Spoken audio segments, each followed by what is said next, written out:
what is the Cybersecurity Conference and why should Namibians be interested in this particular conference? All right. So the Namibia International Cybersecurity Conference and Exhibition 2026 is about to take place on the 22nd to the 24th of April. It's actually a platform that is designed to remove silos and bring together tech solutions providers, policymakers, academia, and industry leaders in one room. For example, when we look at the academia, it is for them to understand the skills and the market needs. And when we look at the government, to learn about the latest cybersecurity solutions available, such as we just had an incident with the Ministry of Environment and Tourism, whereby someone out there published that there's 200 vacancies available, and they took even pictures. That's cybersecurity attack, actually. Yeah. So a platform as such, it just gives awareness on how to mitigate this risk. Also, for the tech industry, to showcase solutions to potential clients, for individuals to forge partnerships, imaging meetings with global players like Kaspersky that is on board, Kaspersky Africa, or the FNA from the UK right here in Namibia. So this is an opportunity to collaborate, learn, and then just stay ahead in the fast-growing digital world. Mm-hmm. Yeah. Okay, Ms. Simon, now by now we should all know what cybersecurity is, right? But in case we have someone hearing about this for the very first time, give the listeners an overview of what cybersecurity is and why it is something we should all be aware of. Great. So I'll just try and put it in a nutshell. So when we look at cybersecurity, what is cybersecurity? Cybersecurity is about protecting computers, networks and data from attacks or unauthorized access. So, for example, if you look at individuals, your personal banking or social media accounts can be hacked if not secured. Mm-hmm. And when we look at the business concept, you can have ransomware attacks, can leak systems and cost companies millions. In explaining it to an individual, yes. So, for example, if you look at an individual, if you do not have proper security protocols in place, you are most likely to become a victim. So it's businesses whereby if you press on links like email and so forth, you're giving access to somebody else and you won't be able to even have access to their computer. So cyber threats affect everyone, businesses and individuals alike. So awareness and preparations are critical. Mm-hmm.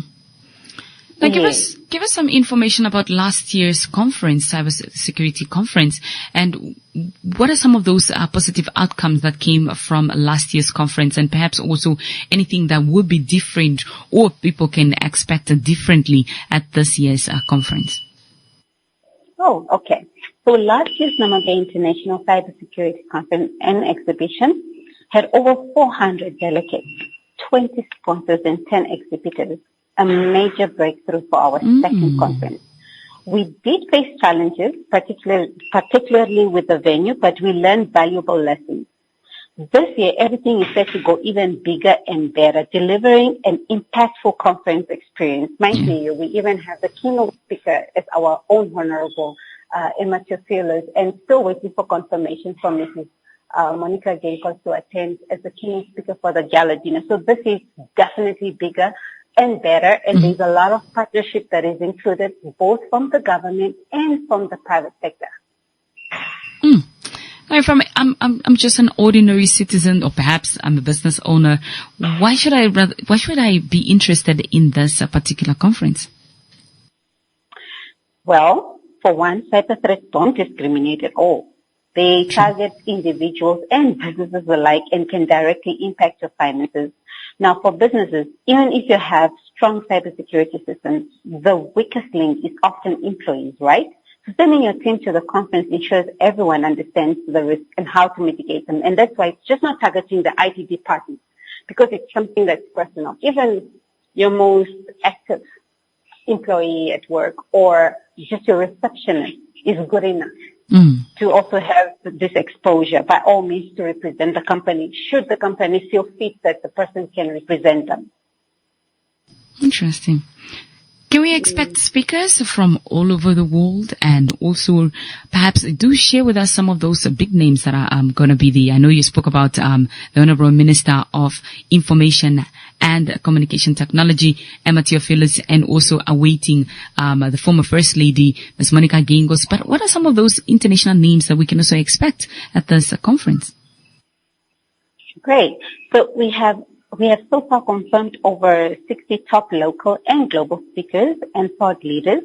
Our speakers are coming from Canada, Netherlands, United Kingdom, Turkey, Kenya, Nigeria, Zimbabwe, Zambia, South Africa, and Botswana. It is a top-notch lineup of high-level speakers who are senior leaders or managers in major global organizations. They will share insights on critical infrastructure, protection, emerging threats, cybersecurity innovations, and skills development. That's quite a handful, hey? Yes. Now, if I don't want to miss out on all this good information that is going to be shared at this year's conference, how can perhaps I register, or how can the public register for this particular conference? Amazing. So there are several ways to register online. They can either visit www.dstech.com.na to register and pay online because it's a paid-up conference. What they can also do is they can email for companies or ministries sending multiple attendants, because we do have a lineup of corporate companies, including also the government and private institutions, as well as micro, small, medium enterprises that are going to be exhibiting. They can actually, if they have more people to attend, they can also send it to info@dstech.com.na or ceo@dstech.com.na with a number of delegates, and we will provide a quotation or call. Or they can alternatively call my number, +264 8175 12823, or alternatively one of my colleagues, 26481 333 3397. So group registration benefits, it registers 5 people. If they register 5 people, they get 1 extra ticket. If they register 8 people, they get 3 extra tickets. And registration prices and all that, it can be found as well on our website. For master classes only, it's 6,999. To attend day 1 and day 2, it's 9,988 Namibian dollars. And then day 1 to 3, meaning you attending all the days, it's 12,999. And then the VIP dinner is 3,000 per person. Or if a group of people come in 10, then they can pay 30,000 Namibian dollars. The amazing part of it as well, we're not leaving anyone out, you know? Yeah. We have student pricing as well. For master classes, only for student pricing, it's 899. And then for day 1 to day 2, it's 1,400. And then for all 3 days, meaning 22nd of April to the 24th of April, it's 1,999. So additional opportunities. We have sponsorship packages are still open. Exhibition stands are available for companies to showcase their solutions. I would want to ask one more question, Ms. Simon, before you go. Yes.